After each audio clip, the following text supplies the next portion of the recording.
So we have one more talk and then we're going to do some Zumba. Get ready. So I have the pleasure of introducing Kelly Pheulpin. She's in her 3rd year as an ambassador from Beverly, Massachusetts. And her speech is called Prioritizing Myself to Be Present.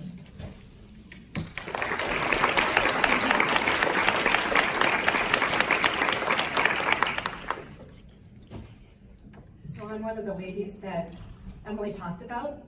I have practiced and I have been in front of everybody for months trying to talk, and I'm extremely nervous, and I always have worn my heart on my sleeve, so I'm going to do it today too.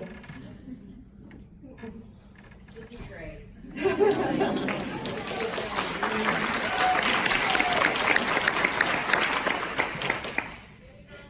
I changed my speech this morning because I got a text from my oldest daughter who told me to tell you and tell everybody our story.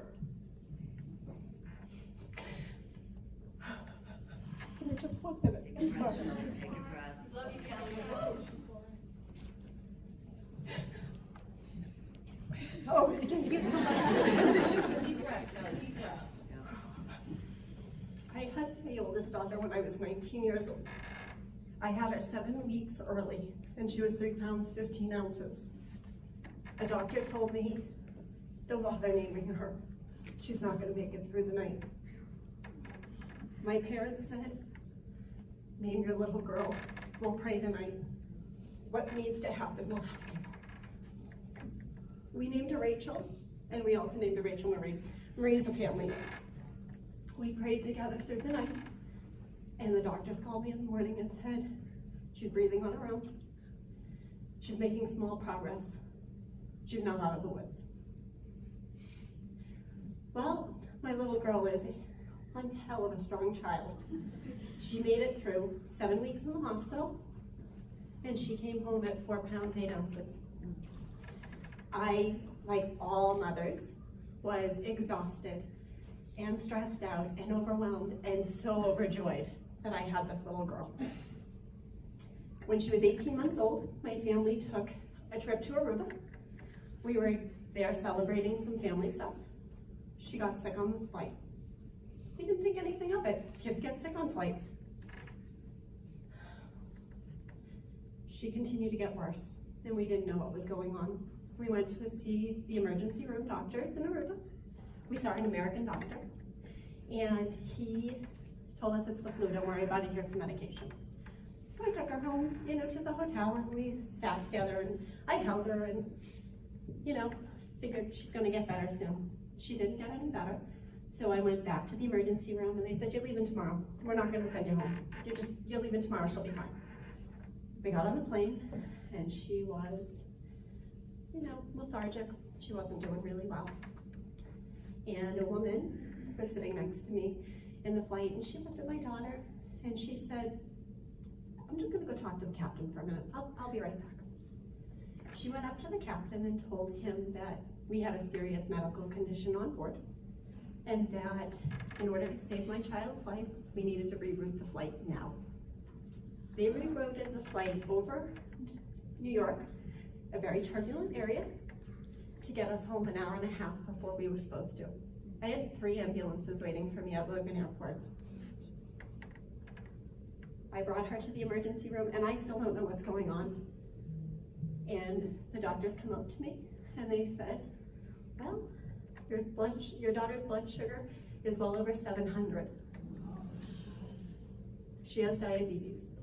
She's severely dehydrated. She's lost 5 pounds, which is like 60 pounds on your ride. And we don't think she's gonna make it through the night. So for the 2nd time in my life, I am praying and hoping that my daughter's gonna make it through the night. And again, she is such an inspiration, because guess what she did? She made it through the night. And as I'm learning all of my new life that we're gonna have insulin and meals that have to take place and all of this new fun stuff.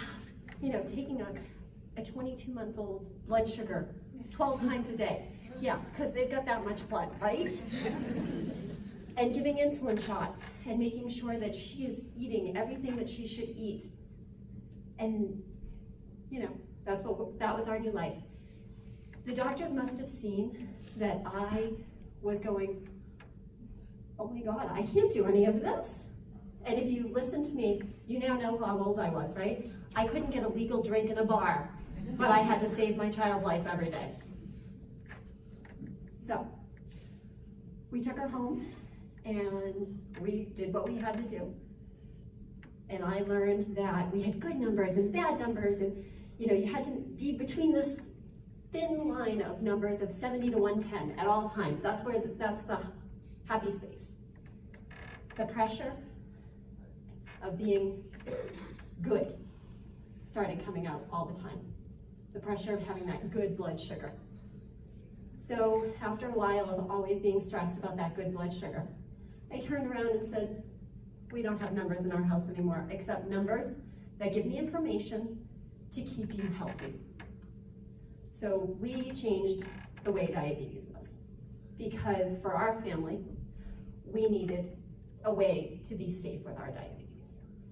So for us, it became numbers are going to give us information. So for Rachel and I, again, she told me to tell you guys that she does not want to be defined as somebody who is diabetic. She is Rachel, who has diabetes. And that's an important message for somebody with diabetes. My daughter's 23 now, just so you know. So for her and for us in our house, we really learned that diabetes is around us and it's going to be everywhere, but it's not going to be us. While all this was going on, however, guess what I was doing when I was saying and giving that support to my child? She'd go to bed and I was over here in the food. I'm an awful mom. Oh my God, the guilt. Oh my God. And I'm eating and I'm eating and I'm eating. Yeah, those were not pretty times. So I went into the doctor's office in 2010 and I had gained another 15 pounds. I was almost 300 pounds at this point.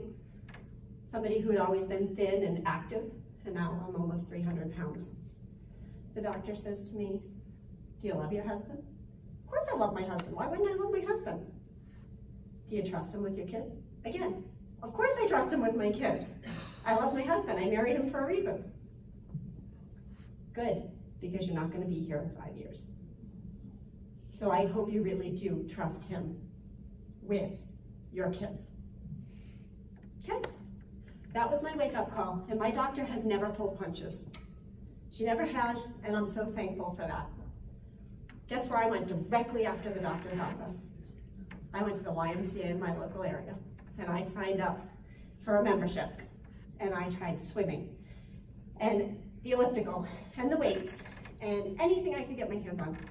And guess what? I really sucked at it. I really sucked at it. And I thought, okay, how the hell am I going to stay healthy for my family when I can't enjoy any of this? And my girlfriend said to me, I'm going to Zumba. Come try Zumba. What the hell's that? I don't want to do that. But I went. Because again, trying new things, because I only have one choice right now. I went to Zumba. I hated the instructor. She's this big. She's never fought with any kind of weight loss. She had no idea what I was going through. But the music and the excitement and the dancing around, having fun, that I loved. My girlfriend Jess and I continued to go to Zumba over and over and over again. I started watching the weight come off my body, and I was feeling so good about myself and so good about what I was doing for my family, because I was a better mom. And not only was I a better mom, but I was a better nurse and doctor, and I knew way more than my endocrinologist at this point. And my daughter was thriving. And the big joke in our house at that point was, if your blood sugar is either low or high, you tend to have like a cranky personality. And she was in her teen years at that time. I said to her, you better have a number to back up that too, little girl. I'll take it to a point, but. So for me, I started getting healthier. And my girlfriend would meet me every day and we'd have our coffee hour at the gym and we would walk on the treadmills. One day she was running and I wasn't. And I said, oh, that looks like fun. And she said, so do it. I said, oh, I can't do that. I have asthma. She said, what's wrong with 1 minute at a time? 1 minute at a time, I learned to run. And I learned something else about myself, that I could do anything that I put my mind to. Asthma, obesity, it all didn't matter anymore. I was a new woman. So here I stand to you almost 100 pounds later, gone, and a healthier, happier woman.